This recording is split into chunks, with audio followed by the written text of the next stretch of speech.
प्रिय दर्शकों, नमस्कार। जय माता दी। मैं एस्ट्रो सहस्रांशु आप लोगों का हार्दिक अभिनंदन करता हूं हमारे चैनल वैदिक एस्ट्रो गुरुकुल में।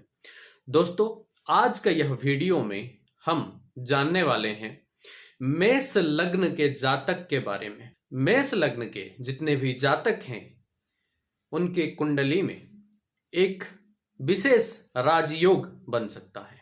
तो यह राजयोग जब बनता है तो जातक अपने आसपास के लोगों के ऊपर अधिकार जताता है और उसका अधिकार जो वो जताता है लोग उसको मानते भी हैं। जातक या जातिका जो भी चीज बोलते हैं लोग उसको एक उपदेश की तरह ग्रहण भी करते हैं। साथ ही साथ जातक अपने जीवन काल में उस पर्टिकुलर दशा अंतरदशा आदि में खूब सारे धन भी अर्जन करता है। यह एक उत्तम राजयोग है जो कि मेष लग्न की कुंडली में या जातक में बन सकता है। तो इस राजयोग का सिर्फ मुखस्त आलोचना करके हम इस वीडियो में देखने नहीं वाले हैं। आपको मैं कागज कलम लेकर के इस राजयोग को संपूर्णतः समझाने वाला हूं। तो चलिए हमारे कागज कलम के सेटअप की ओर चलते हैं। प्रिय दर्शकों, आपके सामने हम प्रस्तुत कर रहे हैं एक लग्न कुंडली। इस लग्न कुंडली में अभी कोई नंबर हम लिखे नहीं है, यानी कि यह खाली है। वीडियो को आगे बढ़ाने से पहले हम आपको दरखास्त करते हैं कि आप हमारा वीडियो को लाइक करिए, शेयर करिए तथा ऐसे ही ज्ञानवर्धक वीडियो और कार्यक्रम देखने के लिए हमारे चैनल को सब्सक्राइब करिए। अगर आप हमसे कांटेक्ट करना चाहते हैं तो इस नंबर पर कांटेक्ट कर सकते हैं परामर्श के लिए। अब देखिए, यहाँ पर हमने कुछ ग्रहों का नाम लिखा है और उसके सामने कुछ नंबर्स लिखा हुआ है।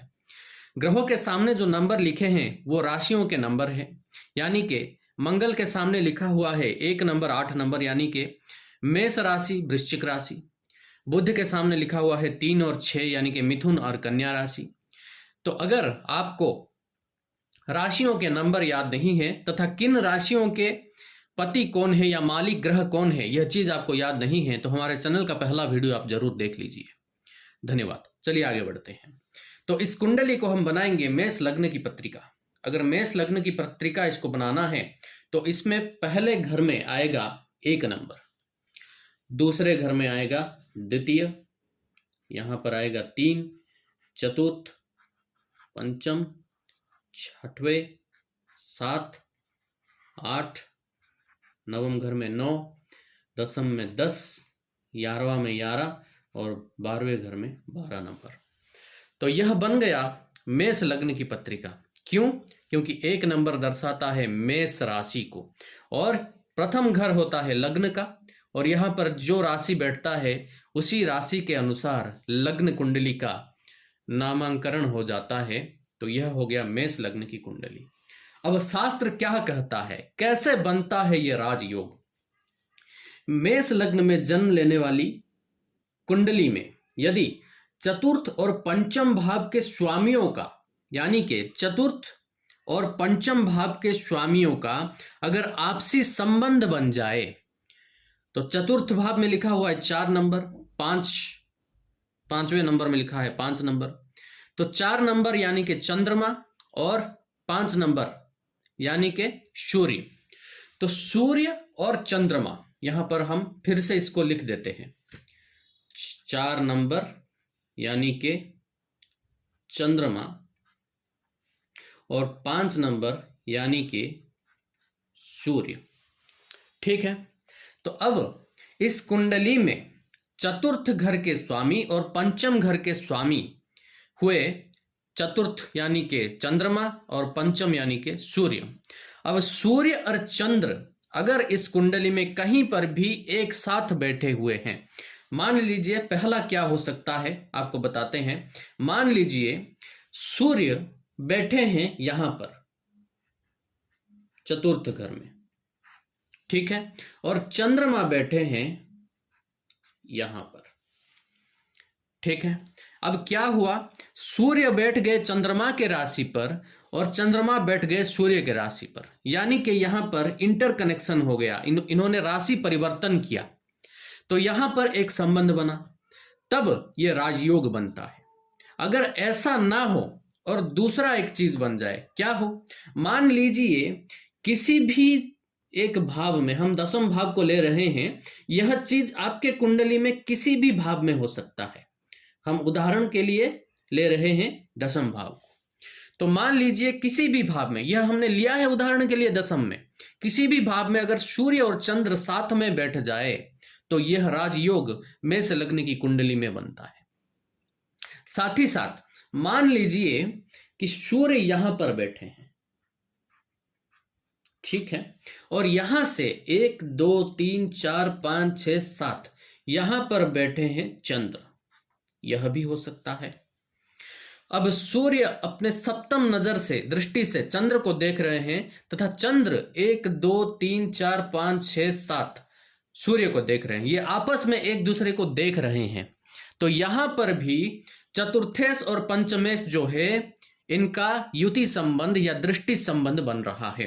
कोई सा भी संबंध हो, चाहे इंटरकनेक्शन हो जाए, राशि परिवर्तन कर ले एक दूसरे के साथ, चाहे एक ही घर में बैठ जाए, चाहे एक दूसरे को देखने लगे, चतुर्थ घर के स्वामी और पंचम घर के स्वामी, तो यह राजयोग बनता है। और यह राजयोग से धनी होता है जातक। जब जब सूर्य और चंद्र की दशा अंतरदशा आती है तो इसमें जातक धनी होता है, तथा राजयोग से तात्पर्य धनी होना और दूसरे पर अधिकार की प्राप्ति है। यहां पर यह जो जातक जिस किसी का भी होगा और यह योग अगर उसमें होगा तो यह दूसरे के ऊपर अधिकार साब्यस्त करेगा और सामने वाला भी उस अधिकार का स्वीकार करेगा, ठीक है। और तो और पराशरीय नियमों के अनुसार केंद्र और त्रिकोण के स्वामी का पारस्परिक संबंध राजयोग देता है। यानी कि यहां पर देखिए, यह है केंद्र स्थान और यह है त्रिकोण स्थान। आप जानते होंगे प्रथम पंचम और नवम को कहते हैं त्रिकोण, प्रथम चतुर्थ सप्तम और दसम को कहते हैं केंद्र। यानी कि केंद्र के स्वामी और त्रिकोण के स्वामी का आपसी संबंध राजयोग बनाता है। और यह मैं नहीं कह रहा हूं, पराशरीय सिद्धांत और पराशरीय नियम कह रहा है, ठीक है। यहां चंद्र केंद्रेश और सूर्य त्रिकोणेश होने से उनका पारस्परिक संबंध राजयोग उत्पन्न कर रहा है, ठीक है। और एक चीज है कि चंद्र अपनी दशा मुक्ति में उतना अच्छा फल नहीं दे पाएंगे, क्योंकि सूर्य जो है, सूर्य के सानिध्य में चंद्र जो है क्षीण हो जाएंगे और चंद्र उतना फल नहीं दे पाएंगे। लेकिन फिर भी चंद्र अपना काम करेंगे, जातक को धनी बनाएंगे तथा जातक का जो पर्सनालिटी है वो दूसरे के ऊपर भारी पड़ेगा। और सूर्य का भी दशा अंतरदशा महादशा जब भी चलेगा तो जातक जो है दूसरों के ऊपर हावी पड़ेगा तथा प्रचुर धन अर्जन करेगा। यहाँ पर तो आप अगर मेष लग्न के कुंडली वाले हैं तो जरूर देखिए कि आपके प्रथम घर में 1 ही लिखा होगा और आपके चतुर्थ घर में 4, पंचम घर में 5। अगर चंद्र और सूर्य ऐसे बैठे हैं उल्टे, यानी कि सूर्य बैठे हैं चतुर्थ घर में, पंचम घर में चंद्र, तो यह राजयोग आपके कुंडली में बन रहा है। कहीं पर भी सूर्य और चंद्र बैठे हुए हैं और एक दूसरे को 7वीं दृष्टि से देख रहे हैं, यानी कि हमने यहां पर आपको बताया ये 2 घर में हो सकता है कि चंद्र जो है यहां पर बैठे हो और सूर्य जो है यहां पर बैठे हो। ऐसे में भी एक दूसरे को वो सप्तम दृष्टि से देखेंगे। इसी तरह से किसी भी घर में अगर चंद्र बैठे और उससे ठीक 7वें घर में सूर्य बैठे हो और सूर्य से 7वें घर में चंद्र बैठे हो तो ये राजयोग आपके कुंडली में बनेगा। और अगर सूर्य और चंद्र किसी भी घर में 12 भावों में से किसी भी भाव में अगर साथ में बैठेंगे तो यह राजयोग आपके कुंडली में बनेगा।